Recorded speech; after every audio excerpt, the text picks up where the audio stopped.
निक्की हत्याकांड में पुलिस को गुम मोबाइल मिल गया है। आज के शो में आपको बताएंगे घटना के बाद गायब मोबाइल कहां मिला। साथ ही बात करेंगे ले प्रोटेस्ट और सोनम वांगचुक की। अंत में जानिए अब कैसे प्यासा ही रह जाएगा पाकिस्तान। जानिए मोदी सरकार के मास्टर प्लान के बारे में। तो खबरों का सिलसिला शुरू करते हैं। नमस्कार, मेरा नाम है अशकबूर, आप देख रहे समय इंडिया एट 9। सबसे पहले बात करते हैं निक्की मर्डर केस में बरामद मोबाइल फोन कहां मिला। गौतम बुद्ध नगर के चर्चित निक्की हत्याकांड में पुलिस को एक बड़ी सफलता मिली है। घटना के बाद से गायब निक्की का मोबाइल आखिरकार बरामद कर लिया गया है। पुलिस ने इसे रूपवास गांव से निक्की के परिवार के पास से ही हासिल करा। यह मोबाइल इतना अहम क्यों है? क्योंकि यह वही डिवाइस है जिसमें घटना के पहले और बाद की कॉल डिटेल्स, मैसेज और लोकेशन जैसी जानकारियां छुपी हो सकती हैं। माना जा रहा है कि यही मोबाइल पुलिस को अपराधी तक पहुंचा सकता है। लेकिन इस केस से सबको चौंकाने वाली बात यह है कि पुलिस की जांच के दौरान सीसीटीवी फुटेज की टाइमिंग और घटना की टाइमिंग से बड़ा फर्क सामने आया। यानी जिस समय कैमरे में तस्वीर कैद हुई और जिस वक्त घटना बताई जा रही है उसमें मेल नहीं बैठ रहा। इससे पूरी जांच पर बड़े सवाल खड़े हो रहे हैं कि आखिर गलती कहां हो सकती है। क्या फुटेज के साथ छेड़छाड़ हुई है या फिर किसी तरह से जानबूझकर पुलिस को गुमराह करने की कोशिश की जा रही है। निक्की का परिवार भी लगातार न्याय की मांग कर रहा है। मोबाइल मिलने के बाद परिवार की उम्मीद और बढ़ गई है कि अब इस केस की सच्चाई सामने आ जाएगी और गुनहगारों को सजा मिलेगी। पुलिस की टीम अब मोबाइल का डेटा खंगालने में जुट गई है। तकनीकी जांच के जरिए यह पता लगाने की कोशिश की जा रही है कि घटना के दिन निक्की किससे बात कर रही थी, किस लोकेशन पर थी और किसने आखिरी बार उससे संपर्क करा। इस केस से जुड़े लोगों का कहना है कि अगर मोबाइल के पुख्ता सबूत मिल जाते हैं तो जांच की दिशा पूरी तरह से बदल सकती है। यह बरामदगी दिखाता है कि कभी कभी एक छोटा सा सुराग भी पूरी कहानी खोल सकता है। अब देखना होगा कि पुलिस इस सुराग को कितना आगे बढ़ा पाती है और न्याय की राह कितनी जल्दी साफ हो सकती है। अब बात करते हैं ले प्रोटेस्ट और सोनम वांगचुक की।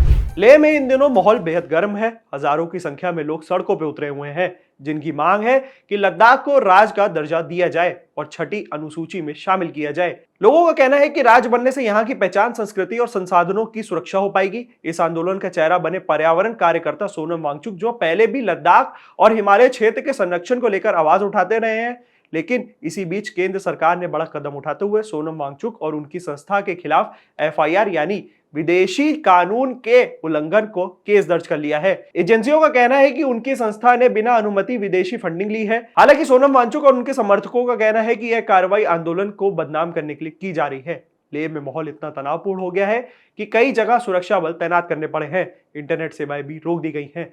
विरोध प्रदर्शन के दौरान कुछ जगह झड़प की खबरें भी सामने आई। स्थानीय लोगों का कहना है कि उनकी मांग बिल्कुल जायज है, क्योंकि बिना राज्य का दर्जा और विशेष प्रावधानों के बिना उनका भविष्य सुरक्षित नहीं है। इस पूरे विवाद को राजनीतिक रूप से भी देखा जा सकता है। विपक्षी दलों का कहना है कि सरकार आंदोलनकारियों की आवाज दबा रही है और उनकी जायज मांगों को नजरअंदाज कर रही है। वही सरकार का पक्ष है कि जांच कानून के दायरे में हो रही है और अगर किसी को गलत लग रहा है तो वह कार्रवाई पर सवाल खड़ा कर सकता है। यह मामला सिर्फ लद्दाख तक सीमित नहीं है, बल्कि राष्ट्रीय राजनीति का मुद्दा भी बन चुका है, क्योंकि यहाँ की भूगोलिक स्थिति और सामरिक महत्व बहुत बड़ा है। चीन और पाकिस्तान की सीमा से सटे इस क्षेत्र में अस्थिरता भारत के लिए बहुत चुनौती बन सकती है। ऐसे में आने वाले दिनों में लेह आंदोलन और सोनम वांगचुक केस पर सबकी नजर टिकी रहेगी।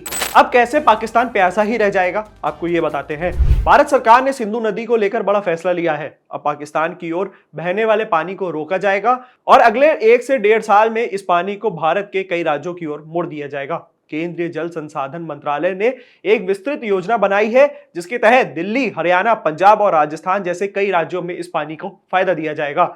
यह फैसला सिर्फ पानी की आपूर्ति तक सीमित नहीं है, बल्कि इसे राजनीतिक कदम भी माना जा रहा है। दरअसल पाकिस्तान के साथ सिंधु जल संधि के तहत भारत कई दशकों से पानी छोड़ता रहा है, लेकिन अब केंद्र सरकार का कहना है कि यह पानी भारत के किसानों और जनता का हक है और इसे देश के अंदर इस्तेमाल किया जाएगा। किसानों के लिए यह खबर किसी वरदान से कम नहीं। जिन इलाकों में पानी की भारी किल्लत होती है, वहां सिंचाई की दिक्कत दूर हो सकती है। राजस्थान और हरियाणा के किसान लंबे समय से पानी की कमी से जूझ रहे हैं। दिल्ली और एनसीआर जैसे महानगरों में भी पानी का संकट बराबर सामने आता रहा है। ऐसे में अगर ये योजना समय पर लागू होती है तो लाखों लोगों को सीधा फायदा होगा। राजनीतिक दृष्टिकोण से भी इस कदम को महत्वपूर्ण माना जा रहा है। 2029 में लोकसभा चुनाव से पहले यह योजना पूरी करने का लक्ष्य भी रखा गया। विपक्ष का कहना है कि यह फैसला चुनावी लाभ के लिए लिया जा रहा है, जबकि सरकार का तर्क यह है कि यह देश हित में आवश्यक कदम है। विशेषज्ञों का मानना है कि आने वाले समय में जल संसाधनों पर नियंत्रण भारत की सबसे बड़ी रणनीति होगी।